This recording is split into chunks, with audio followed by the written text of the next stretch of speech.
आणि आपणच आता दाखवलंय की त्यातला एक जण कोण आहे, तो वकील का फकील कोण आहे, त्यो म्हणतोय जणू की पोलिस दादागिरी करायला लागले, आमच्यावर लाठीचार्ज करायला लागले आणि आम्ही हे सहन करणार नाही. पोलिसाला पण धमकी. तू काय गेलता तिथं? काय तो तिथं एसआयटी सीआयडी पोलीस बांधव येतं, न्यायालय ते देईल ना न्याय. तू काय गेलता तिथं लोक घेऊन? धनंजय मुंडे सांगतोय याला दोषी धनंजय मुंडे, 100% धनंजय मुंडेच याला दोषी आहे, दुसरा कोणी नाही. आणि आपणच आता दाखवलंय की त्यातला एक जण कोण आहे, तो वकील का फकील कोण आहे, त्यो म्हणतोय जणू की पोलिस दादागिरी करायला लागले, आमच्यावर लाठीचार्ज करायला लागले आणि आम्ही हे सहन करणार नाही. पोलिसाला पण धमकी. तू काय गेलता तिथं?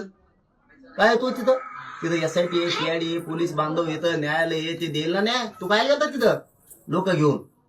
धनंजय मुंडे सांगतोय याला दोषी धनंजय मुंडे, 100% धनंजय मुंडेच याला दोषी आहे, दुसरा कोणी नाही.